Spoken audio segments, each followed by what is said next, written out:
Do you know who your neighbors are? Your neighbors to your left? Your neighbors to your right? Would you know if your neighbors were being abused? That they have 13 children chained up in the house?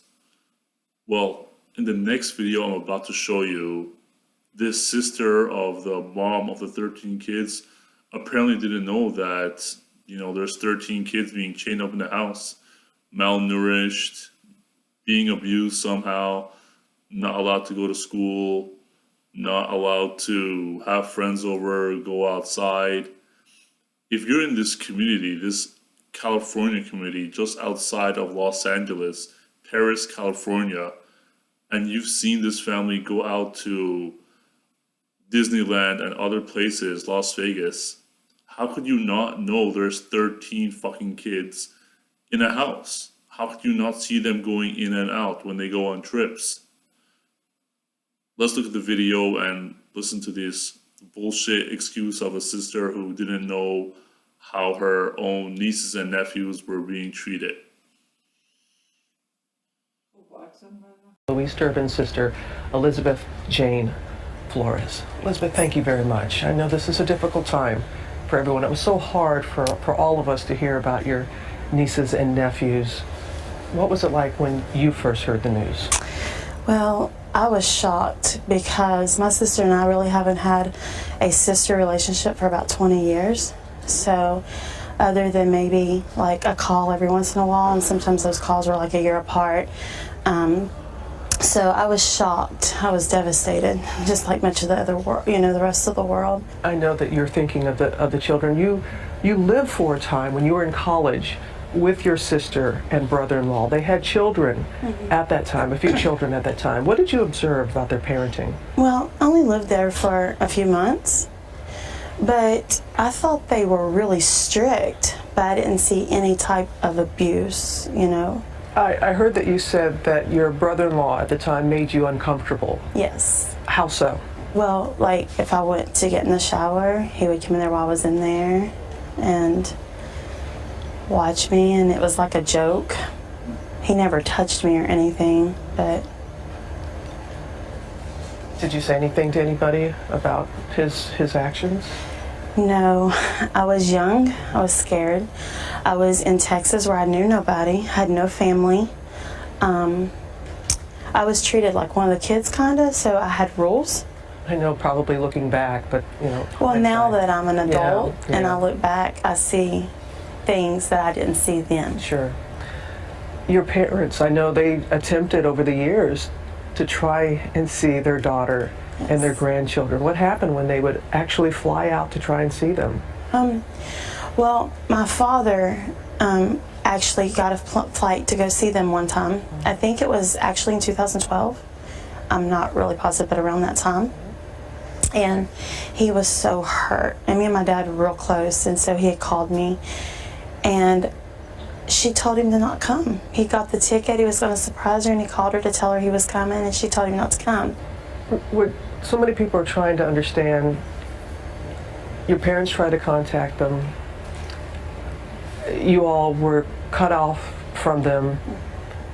That why didn't you all, somebody, I'm sure in family gatherings you must have talked about this situation, and why didn't anyone think to reach out to the authorities just to check to see if everything was okay?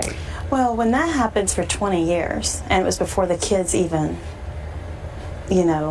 were there, you don't think it's abnormal. You just think that they were always funny and private anyway, even before they ever had children.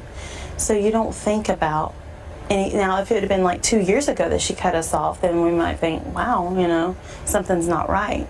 But this has been going on before they even had children. I mean, even before they had children, they were real private and they didn't come around much. They did come around, but not much.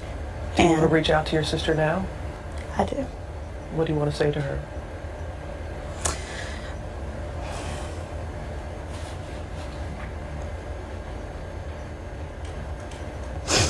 I want her to know that she's still my blood and I love her. I don't agree with what she did, And her actions has made the whole family suffer. But I want her to know that I'm praying for her salvation. And that we do love her. But mainly I want to reach out to the kids. I want them to know that years we begged to Skype them. We begged to see them. The whole family. I've asked for 20 years to be able to Skype them. And I want them to know that they do have family that they love, whether they know us or not. That love them. And what about your niece that was brave enough to run out and call and get help? I'm so proud of her. What was so neat is, if I did the calculation on my hand right, I think it was the one that was named after me that did that.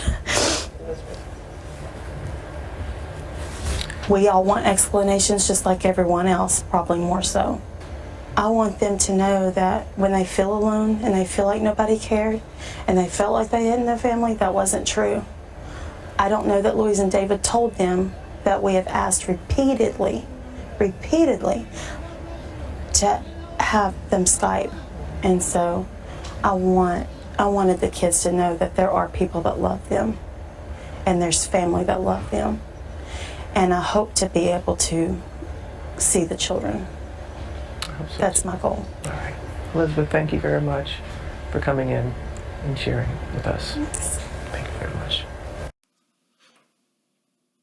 So your sister's husband watched you take a shower several times to check up on you, to see if you're okay, to teach you how to take a shower properly, and this didn't weird you out, this didn't creep you out. You didn't feel the need to tell your sister, hey, your husband saw me totally naked, he was watching me take a shower.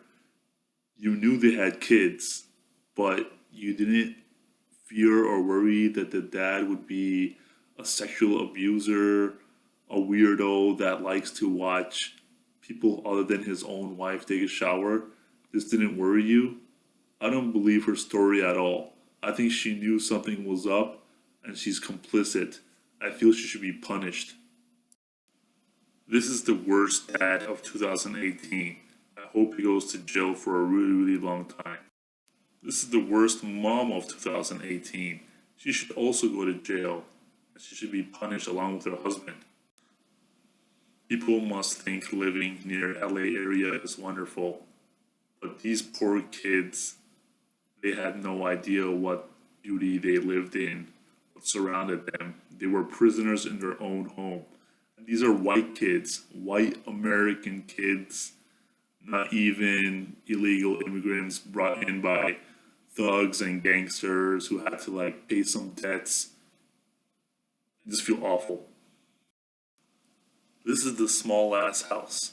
The small ass house, 13 kids and 2 adults were living inside, and these neighbors, which are barely 2-3 meters apart from this house of horrors, how could they not know that all these kids were chained up and being abused in this house in near Los Angeles, California? What kind of neighbors are they?